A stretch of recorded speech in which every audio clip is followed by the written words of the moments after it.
Title: Wife Cheated and Wanted to Take My Kids to Raise Them with Another Guy. She laughed in my face, saying, "You will never see them again. The court always supports women." So I took my kids, sat in my boat, and went on an around-the-world trip. Start with panicked voice messages.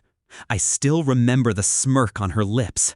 The way she leaned against the doorframe, arms crossed, eyes glittering with arrogance. "You'll never see them again," she said. "The court always supports women. You'll lose everything. You're nothing." And then she laughed, a sharp, cruel laugh that split my chest open. That was the moment I stopped being her husband. I became something else. We had once been a family, or at least I believed we were. We built a house together, filled it with memories, with little voices echoing down the hall. I worked long hours, saved every penny, thinking it was for us, for them, for her. But her smile had shifted months before I admitted it to myself. She stopped looking at me when she laughed, stopped reaching for my hand in the dark. A distance grew, slow and steady, like rot spreading inside a foundation. I told myself it was stress, that she was tired, that marriage has seasons. The truth was uglier. I found out on a Thursday night. I came home early. The kids were asleep.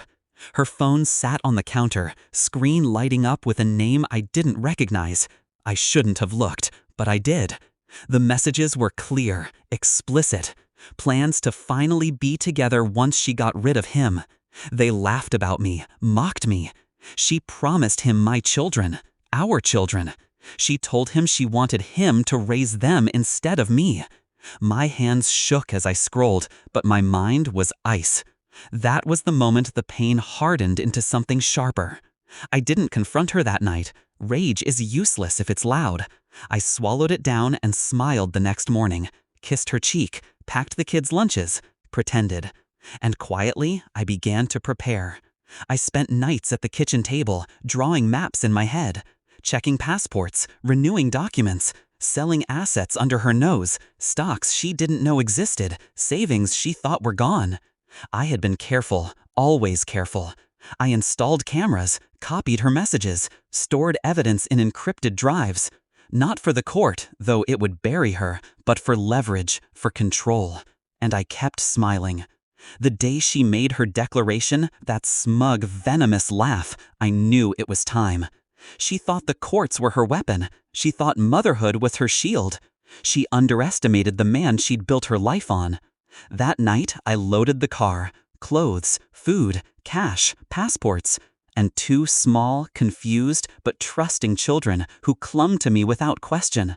I told them we were going on an adventure. We drove to the marina under a moonless sky. My boat waited, fortified, fueled, stocked. She thought it was just a hobby. She never understood how much I prepared, how much I planned for storms. We left before dawn. The water swallowed us whole, carrying us away from her laugh. For the first week, she was silent. I knew she thought it was a tantrum, a stunt, that I'd bring them back. On the 8th day, my phone exploded. Voicemails, texts. Her voice cracked, frantic. She begged, threatened, cried, promised. "You can't do this. You can't take them. You're insane. Please, please bring them back. The kids need me."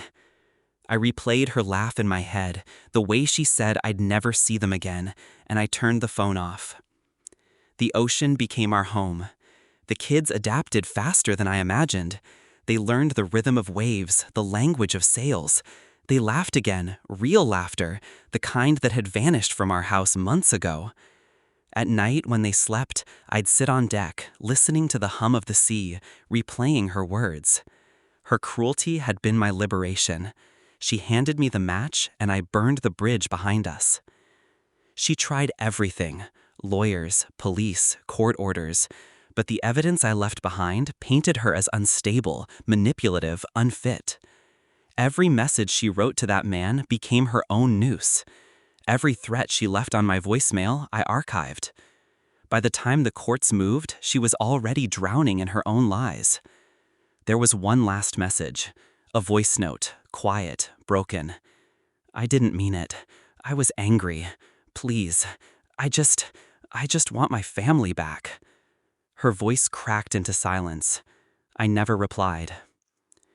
People ask if I regret it, if I miss the life I left behind. I don't. Regret belongs to the blind.